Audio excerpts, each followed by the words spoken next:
Ha? Lagay mo doon, pakapitan mo ng... Marami pa akong itatanim. Ito. Hindi pa napuno yung aking tinataniman na mustasa. Ayan. Mga ka-farm girls, sino bang nakakaalam gulayin itong halaman na ito? Ito. Hawig kasi siya sa kulitis, oh, 'di ba? Meron siyang bunga na maliliit, bulaklak. Hindi pa ako nakapagulay nito. Binili ko sa Shopee. Hindi ko pa talaga na-try, parang nag-alangan ako mag-try.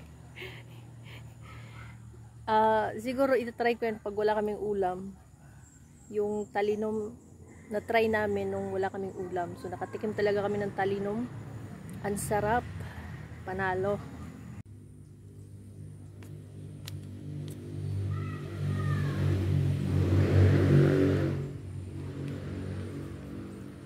Di ba? Ginawa ko talaga siya dikit-dikit dahil okay lang naman dikit-dikit ang laban no sa ano no pagtatanim. Nakita ko naman kasi sa YouTube dikit-dikit eh. Maganda pa rin naman yung laman niya.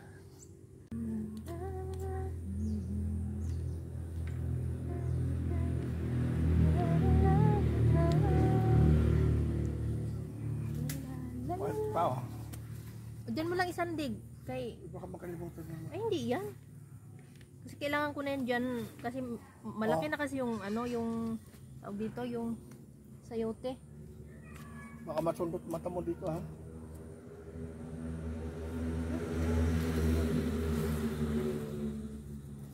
Mga ka-farm girl, kung malapit lang kayo sa mga nakakaalam sa mga gulay na ito no, spinach, sabi nila spinach, sa inyo na lang.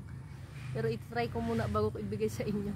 Kung malapit lang kayo no, kasi ibibigay ko talaga yan.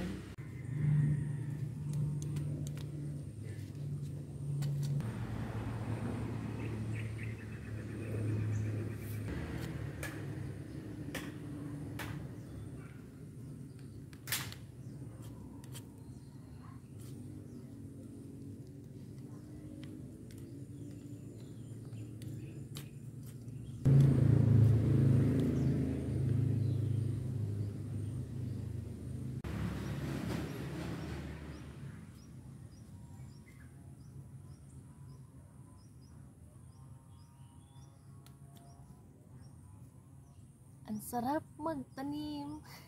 Sarap magtanim kasama si Mahal. Ginugutom na daw. Busik mo yan. Ito na nga oh, hindi pa ubos yung aking labanos.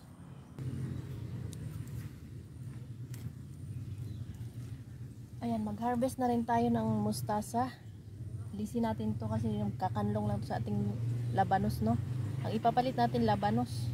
Alisin natin itong mga mustasa na to. Kasi marami pa tayo dun sa kabilang taniman. Kaya okay lang na alisin natin. Kailangan natin i-remove tong isang mustasa. Dahil haharang siya dito sa ating pagtatamnan. Oh. Ayan. Wala tayong next. Oh. Mustasa at spinach ang dapat natin alisin.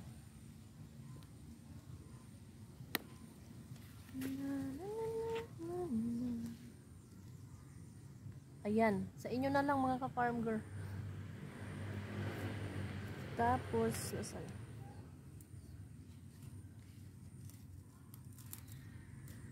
yan, kailangan na natin harvestin.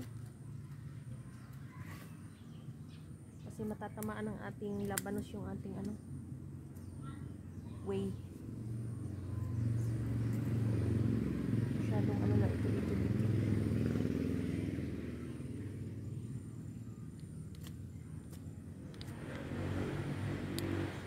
Meron na naman tayong bubunutin, no? Ito.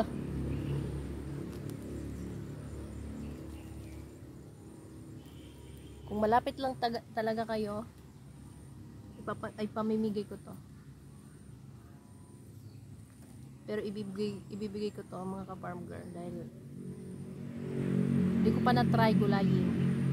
Ang ganda oh, spinach eh. Hindi ko alam kung anong varieties to na spinach. Basta binili ko sa Shopee, no?